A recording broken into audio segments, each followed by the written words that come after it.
Party के राष्ट्रीय media सह प्रभारी श्रद्धेय संजय मयूख जी, सभी पत्रकार मित्रों नमस्ते। सुबह सुबह आपको बुलाया क्षमा के साथ। विषय बहुत ही महत्वपूर्ण है। आज 9 अगस्त है।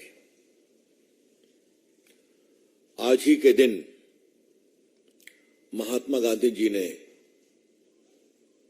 1942 में एक दिया था नारा, अंग्रेजों भारत छोड़ो, क्विट इंडिया। 5 साल बाद अंग्रेजों को भारत छोड़ना पड़ा। उसमें बाकी भी हमारे क्रांतिकारी मित्रों, बाकी सबों की बहुत बड़ी भूमिका रही है। तो भारत की आजादी में लगे सभी महान सेनानियों को बहुत ही हम विनम्र भाव से श्रद्धांजलि देते हैं और याद करते हैं। आज जब भारतवर्ष अपने अमृत काल में प्रवेश कर गया है और 2047 में 2047 में अपनी आजादी के 100 वर्ष पूरे करेगा, तो हमारे लोकप्रिय प्रधानमंत्री नरेंद्र मोदी जी ने एक बहुत बड़ा आह्वान किया है। जब अमृतकाल 75 ईयर्स चल रहा है, उन्हें 3 आह्वान किया है। परिवारवाद भारत छोड़ो, भ्रष्टाचार भारत छोड़ो, तुष्टीकरण भारत छोड़ो। Rampant family rule in politics, quit India. Stinking corruption, quit India. Appeasement politics, quit India. आज हम आपके सामने आए हैं ये बताने के लिए कि ये क्यों आवश्यक है। देश के लोकतांत्रिक अस्तित्व को अगर बचाना है तो इन तीनों को भारत छोड़ना पड़ेगा। If the democratic fabric of the country is to be safeguarded, these 3 ills, namely family rule, corruption and appeasement, have to quit India. अगर देश की राजनीति में शुचिता को बचाना है, प्रोबिटी, प्रोपराइटी, तो इन तीनों अभिशापों को भारत छोड़ना पड़ेगा। देश के लोकतांत्रिक अस्तित्व को बचाना है तो इन तीनों अभिशाप को भारत छोड़ना पड़ेगा। अगर देश के राजनीति में शुचिता लानी है तो इन तीनों अभिशाप को भारत छोड़ना पड़ेगा। और मैं अब इसको स्पष्ट करना चाहता हूं। परिवारवाद का मतलब क्या है? कोई किसी परिवार से जुड़ा व्यक्ति इलेक्शन लड़ता है, हमको इस पर कैसे आपत्ति कर सकते हैं। लेकिन परिवारवाद का मतलब है नेता का बेटा पार्टी का नेता बनेगा या बेटी। सिर्फ नेता ही नहीं बनेगा, वो प्रधानमंत्री भी बनेगा या प्रधानमंत्री का दावेदार होगा, या मुख्यमंत्री बनेगा या मुख्यमंत्री का दावेदार होगा। इसे हम कहते हैं परिवारवाद, जहां साधारण पार्टी के कार्यकर्ता नेताओं के लिए कोई जगह नहीं है।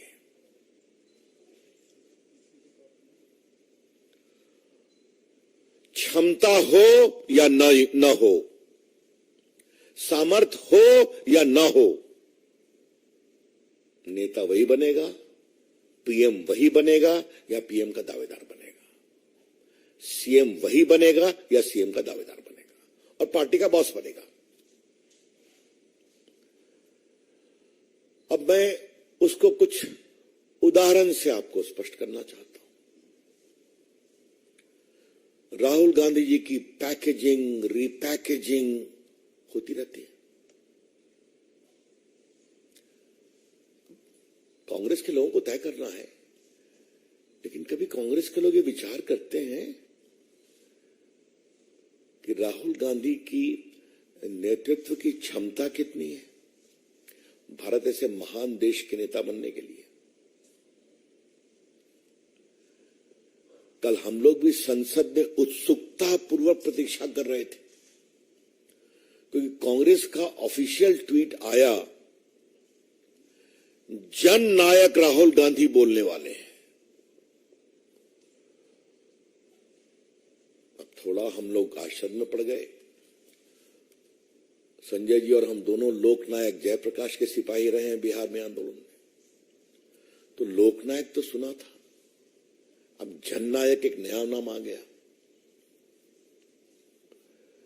आप लोगों को मालूम होगा बिहार में एक बहुत लोकप्रिय नेता हुआ करते कर्पूरी ठाकुर, एक बहुत ही गरीब नाई परिवार में पैदा हुए, गरीबों के साथ संघर्ष किया और उनका बड़ा स्थान बना। उनको बिहार की जनता ने और देश ने कहा जननायक, तो कल साहब जननायक बना दिया इनको। अब ये उनका, मैंने एक बार यहां भी कहा था, दरबारी संस्कृति में जब राग दरबारी बजता है तो कई बेसुरे राग भी आते हैं, तो ठीक है करने दीजिए उनको। कुछ भी हो, he is our PM candidate. अब जरा नीचे आइए आप। मुलायम सिंह नहीं रहेंगे तो अखिलेश जी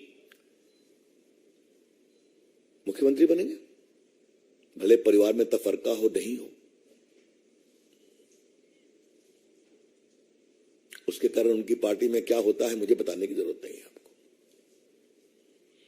बिहार में लालू जी की पूरी चाहत है कि मेरा पुत्र तेजस्वी उप मुख्यमंत्री से मुख्यमंत्री बन जाए, और नीतीश बाबू अपने पत्ते नहीं खोल रहे हैं।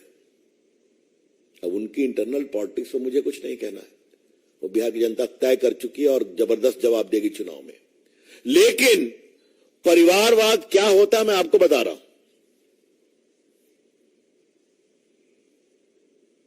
तो मैंने केंद्र बताया, मैंने उत्तर प्रदेश बताया, मैंने बिहार बताया। आप जरा बंगाल चलिए। बंगाल में गया था, जो अत्याचार ग्राम पंचायत चुनाव में हुआ था, देखने के लिए। वहां ये आम चर्चा है कि अभिषेक अपनी पारी के इंतजार में बेसब्र हो रहे हैं। अब वहां पुत्र नहीं है तो भतीजे आ गए। अब जरा दक्षिण चलिए। तमिलनाडु में कौन राज कर रहा है? तो करुणानिधि के पुत्र हैं। थोड़ा बगल में आइए तो तेलंगाना में बार बार यह स्वर सुनाई पड़ता है कि अब मुझे राज करने दिया जाए, बहुत हो गया, 10 साल से मैं वेट कर रहा हूं। आप खुद समझ रहे हैं मैं क्या कह रहा हूं। तो ये पूरा जो है परिवारवाद का एक छोटा नक्शा मैंने आपके सामने रखा है। परिवारवाद मतलब पार्टी का नेता पिता या माता जी के बाद पुत्र या पुत्री बनेगी, प्रधानमंत्री बनेंगे या प्रधानमंत्री के दावेदार बनेंगे, मुख्यमंत्री बनेंगे या मुख्यमंत्री के दावेदार बनेंगे। इसका दूसरा विभत्स स्वरूप क्या है? कुछ करना नहीं है, गद्दी तो मेरी है। तो ना लोकतांत्रिक उत्तरदायित्व है ना कुछ और है। कुछ भी कर लो, मेरी अपनी जगह तो रहेगी, बिल्कुल रहेगी। तो family rule is inherently undemocratic and irresponsible. परिवारवाद आदतन अलोकतांत्रिक और गैर जिम्मेवार होता है। ये बात मैं कहना चाहता हूं। भ्रष्टाचार और तुष्टीकरण पर मैं आता हूं। कि जो इंडिया अलायंस है इसको घमंडिया कहा गया है, and they fully deserve it. घमंडिया अलायंस। जब परिवारवाद की पार्टियां जुटती हैं तो क्या अहंकार आता है, मैं उसकी बात कहना चाहता हूं। सरदार पटेल देश के इतने बड़े नेता थे, उनकी स्टैच्यू ऑफ यूनिटी लगी है गुजरात में, करोड़ लोग आते हैं देखने के लिए, हम भी जाते हैं तो हमेशा। आज तक कांग्रेस की अध्यक्षा वहां 2 फूल चढ़ाने गई है क्या? वो तो कांग्रेस के नेता थे ना। आज तक राहुल गांधी वहां गए हैं क्या? आज तक कांग्रेस के गुजरात के नेता वहां गए हैं क्या? ये कौन सा अहंकार है कि जिस व्यक्ति ने देश को जोड़ा, उसकी दुनिया की सबसे बड़ी प्रतिमा पर हम 2 फूल भी नहीं चढ़ाएंगे? यहां सुभाष चंद्र बोस की प्रतिमा लगी है ना, इंडिया गेट के पास, अलौकिक प्रतिमा है। महान सपूत देश के आज तक लोगों को याद करते हैं। नरेंद्र मोदी की सोच की हम सभी ऋणी हैं। कोई जगह खाली थी, उन्होंने कहा नहीं, यहां सुभाष चंद्र बोस लगेंगे, क्योंकि देश की आजादी में उनका भी हाथ है। कभी सोनिया गांधी गई हैं क्या? कभी राहुल गांधी 2 फूल चढ़ाने गए हैं क्या? छोड़िए इस बात को। वॉर मेमोरियल मोदी जी ने बनवाया, इन्होंने 70 साल कुछ नहीं किया, 50 साल 60 साल। क्या है वॉर मेमोरियल? भारत में जितने युद्ध में जितने सैनिक मारे गए, सबों का नाम लिखा हुआ है वहां पर। आप लोग नहीं गए हैं, जरूर जाइए। और जितने परमवीर चक्र पुरस्कार से सम्मानित हैं, उनका बस लगा, उनकी अलग एक वाटिका है। और वहां एक मोदी जी ने इतना बड़ा डिजिटल प्रावधान निर्देश देके बनाया है, आप बटन दबाइए, सारे परमवीर चक्र अवार्डी का चेहरा आएगा, जिसको चाहिए आप बटन दबा के माला बना दीजिए। क्या कभी सोनिया गांधी गई है वहां पर 2 फूल चढ़ाने? इंदिरा जी की अगुवाई में 71 का युद्ध लड़ा गया सफलता से। उसी युद्ध में मारे गए सेना के लोगों को श्रद्धांजलि देने क्यों नहीं गई? क्या मतलब है इसका? इसे कहते हैं अहंकार। मोदी जी ने बनाया, हम नहीं जाएंगे, हम जो है सो है। तो ये है घमंडिया गठबंधन। क्या वहां कभी अखिलेश यादव गए हैं क्या? क्या वहां कभी तेजस्वी यादव गए हैं क्या? ममता जी तो बंगाल की है ना। ममता जी तो दिल्ली इतनी बार आती हैं, मोदी जी को गाली पड़ती हैं। सुभाष बोस की प्रतिमा पर एक बार भी 2 फूल चढ़ाने गए क्या वो और उनके भतीजे अभिषेक? ये कहते हैं घमंडिया संगठन। और इसी घमंडिया का दूसरा स्वरूप यह है, जिस कर्पूरी ठाकुर ने गरीब पिछड़ों को संगठित करके सामाजिक न्याय का ईमानदार प्रस्तुतिकरण किया, वो जननायक वो नहीं, हम भी जननायक हैं। यह है अहंकार। आज मैं सवाल उठा रहा हूं, कुछ कारण से उठा रहा हूं। नीतीश कुमार जवाब दीजिए जो मैं सवाल उठा रहा हूं। लालू जी जवाब दीजिए जो मैं सवाल उठा रहा हूं। तेजस्वी अखिलेश जवाब दीजिए कि दिल्ली आप इतना आते हैं, एक बार सुभाष बोस की प्रतिमा पर आपको जाने का अवसर नहीं मिलता है। सरदार पटेल की प्रतिमा पर प्रणाम करने का आपको कोई अवसर नहीं मिलता है। वॉर मेमोरियल में जाने का अवसर नहीं मिलता है। तो जो लोग परिवारवाद की पॉलिटिक्स करते हैं, उनके अहंकार तो आता ही सबका ही है।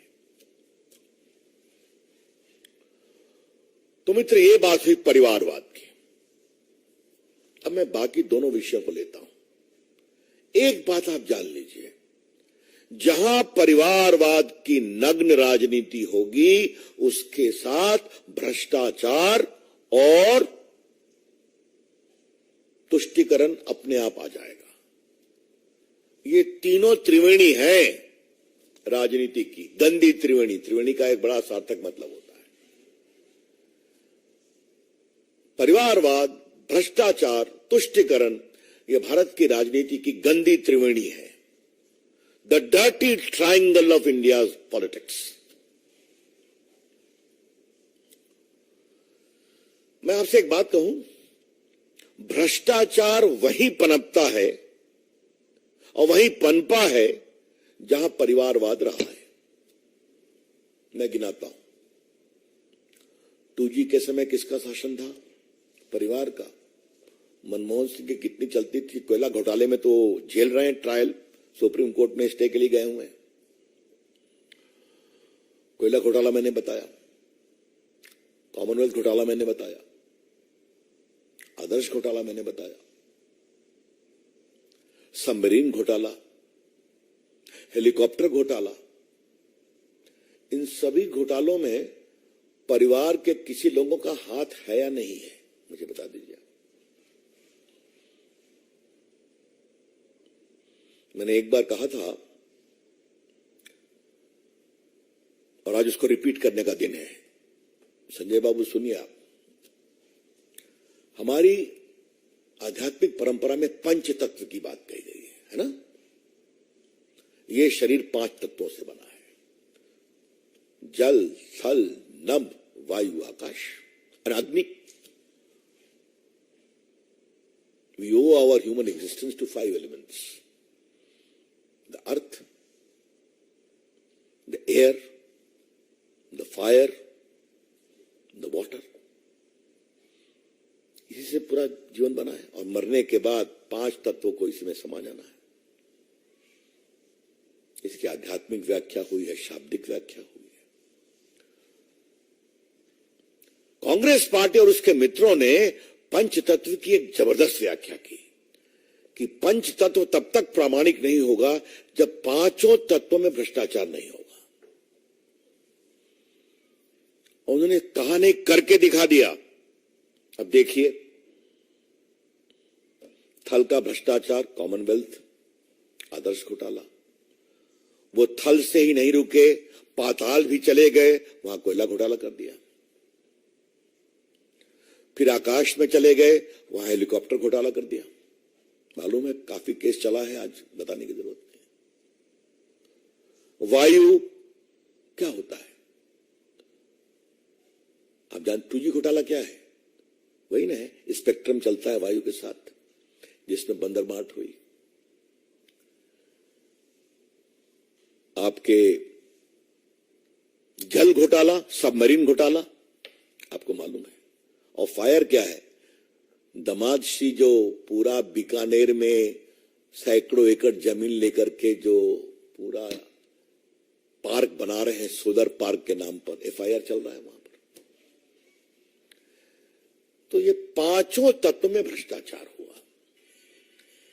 जब बड़ी पार्टी परिवार का ये हाल है तो जरा आ जाइए आप बिहार में। चारा घोटाला, जब परिवार का नियम, निजाम, अलकतरा घोटाला। और देखिए, मैं दोनों में PIL केस मैंने बहस किया पटना हाईकोर्ट में CBI इंक्वायरी के लिए। सबको सजा हुई है, एक भी इससे मुक्त नहीं हुए। क्या सप्लायर, क्या IAS, क्या इनकम टैक्स कमिश्नर, क्या उस समय के मुख्यमंत्री या बाकी। उसके बाद देखिए रेल का घोटाला, फिर जमीन दो नौकरी लो, उसका घोटाला रोज आप देख रहे हैं। और संपत्ति बनाओ, वही हाल यूपी का। और बंगाल तो सबसे आगे निकल गया। दक्षिण भारत की बात रोज सुनाई पड़ती है। हमारे अध्यक्ष मार्च पर निकले हुए हैं, रोज वो नए नए किस्से छोड़ रहे हैं। तो ये आपको मैंने बताया, भ्रष्टाचार और परिवार, क्योंकि परिवार की राजनीति को अपनी राजनीति मजबूत करने के लिए भ्रष्ट लोगों का सहारा चाहिए, क्योंकि उनको मालूम है हम प्रमोट करेंगे कुछ नहीं होगा हमको। ये अब बिहार के मुख्यमंत्री, उनके पिताजी जेल गए चारा घोटाले में, 3-4 में सजा हो गई। बेटे राम, कुछ तो नसीहत पाते। जमीन दो नौकरी लो, फिर उसमें ही फंस गए, रेलवे के टेंडर में फंस गए, क्योंकि उनको नॉर्म से मतलब नहीं है। हमको तो नेता रहना है, कम वोट में। तो भ्रष्टाचार को हटना पड़ेगा। और तीसरी बात, तुष्टिकरण, अपनी राजनीति को चमकाने के लिए तुष्टिकरण को आगे बढ़ाना इनकी राजनीतिक सोच का बहुत महत्वपूर्ण अंग है। अब मैं आपको कुछ एग्जाम्पल देता हूं, आप लोग अनुभवी पत्रकार हैं। ये MY नाम कहां से आता है? मैं रिपीट कर रहा हूं, MY कॉम्बिनेशन कहां से आता है? सेक्युलरिज्म की दुहाई देने वाले इतने बेशरम तरीके से तुष्टिकरण करते हैं, मुस्लिम यादव कंबाइन, तो यूपी जीतना है, बिहार जीतना है। तो ममता जी ने उसमें अपना तड़का लगा दिया। तो उसमें सिम्मी की गतिविधि हो, कोई कार्रवाई नहीं होगी, PFI हो, कोई कार्रवाई नहीं होगी। और ममता जी की तो राजनीति ने सारी हदें पार कर ली तुष्टिकरण में। और देखिए तुष्टिकरण के लिए ये लोग किस सीमा तक जाते हैं।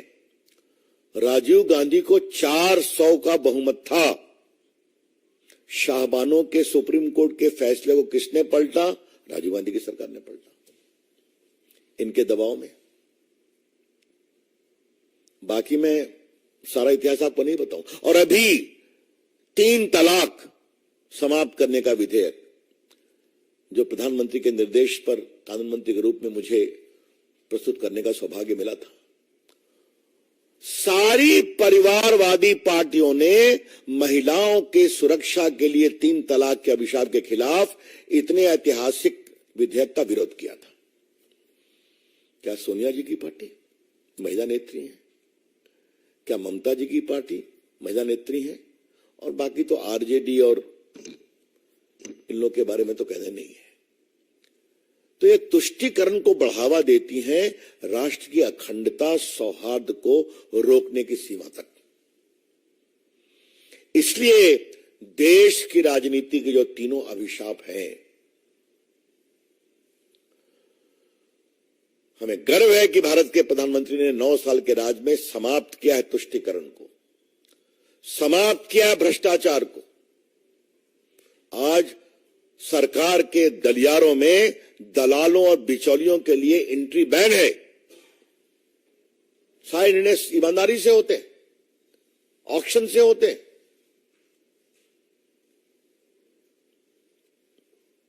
आज भारत ने डिफेंस परचेज में कहां से कहां अपना स्थान बनाया, आपको मालूम है।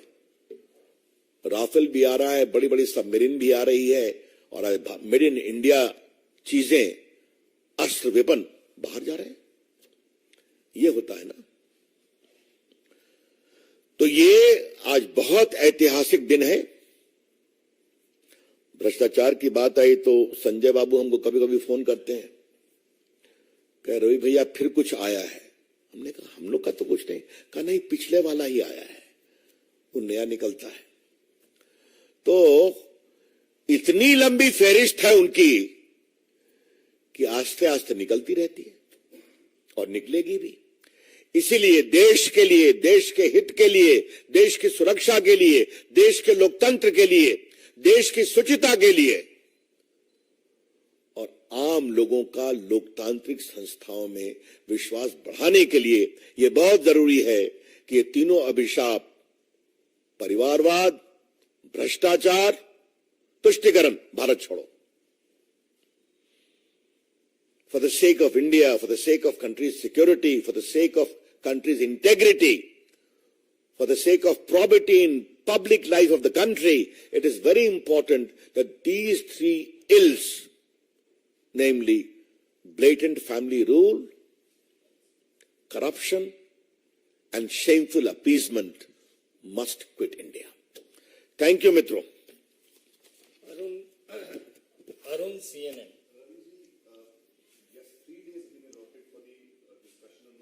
First on this. Any question on this?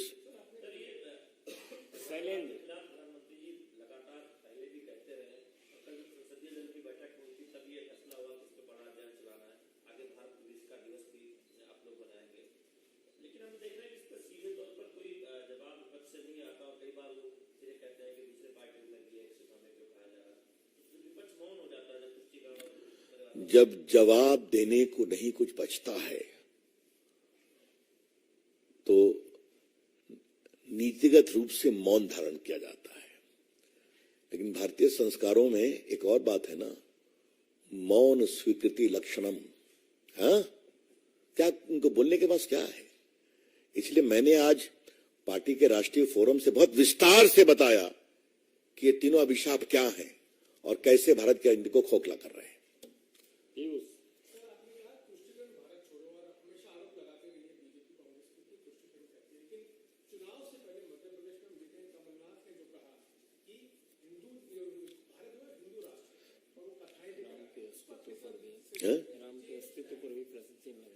ऐसा है कि अब हम कमलनाथ को विश्वास करें या सोनिया जी की अगुवाई में एक एफिडेविट फाइल हुआ था सुप्रीम कोर्ट में, जहां राम के अस्तित्व पर ही सवाल उठा था, याद है ना आपको? या सोनिया जी की अगुवाई में यूपीए में जो एनसीईआरटी की पुस्तक है, वहां भगत सिंह को टेररिस्ट रेवोल्यूशनरी कहा था, याद है ना आपको? और अब तो सुप्रीम कोर्ट का फैसला आ गया बाबरी मस्जिद को लेकर के। उनकी जो जमात थी एडवाइजरी काउंसिल, उन्होंने क्या क्या बातें नहीं कही थी, कोई गवाही नहीं है। अब मैं वहां वकील रहा हूं, छोड़िए, बहुत कुछ बोलने को है। इसलिए अब वोट के लिए उनका हिंदू प्रेम जागा है, अब छोड़ दीजिए, जनता तय करती है। ये कन्विक्शन नहीं है, कन्वीनियंस है। ये आस्था नहीं है, राजनीतिक सुविधा है। Any other question? अरुण फिर नहीं, एक मिनट पहले इस पर इसके बारे में कुछ, चलिए। Arun ji,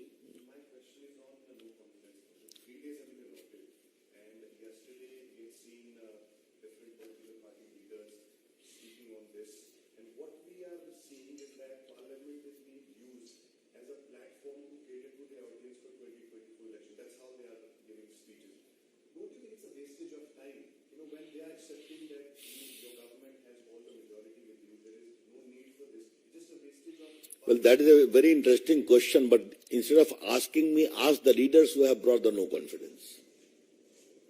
That is their right. Speaker accepted it. Whatever they are saying will be replied to. But yesterday I was very curiously awaiting the arrival of Rahul Gandhi to unleash a barrage and attack on us. His conspicuous silence was too conspicuous. Should I presume that he was advised by some of his friends reluctantly not to speak? Because he will speak, he will say a lot of things which by itself will make news. thank you. Thank you. क्या अविश्वास प्रस्ताव को लाने का अधिकार तो उनको है, और कल उन्होंने कहा भी दिया कि खाली प्रधानमंत्री के चेहरे को देखने के लिए उन्होंने लाया है, उनको भी बहुमत की जानकारी है। लेकिन इतना अवश्य कि मैं भी बैठा हुआ था, जब हमने भी देखा ट्वीट की सो कॉल्ड जननायक राहुल गांधी शुरू करेंगे, तो बड़ी उत्सुकता से हम भी प्रतीक्षा कर रहे थे। वो नहीं बोले, ये तो उनका विषय है। लेकिन गलियारे में अनुमान बहुत ये भी था कि उनके मित्रों ने उनको ये कहा कि आप अवॉइड करें तो ठीक है, क्योंकि बोलेंगे तो बहुत कुछ बोलेंगे, वो तो कम तो बोलते नहीं है, और बहुत कुछ बोलेंगे तो हम भी देखेंगे, हम भी उसका जवाब देंगे और देश का विषय बनेगा। तो जननायक राहुल गांधी की टिप्पणियों को सुनने के लिए हम लोग बहुत उत्सुकता से प्रतीक्षा कर रहे थे। धन्यवाद।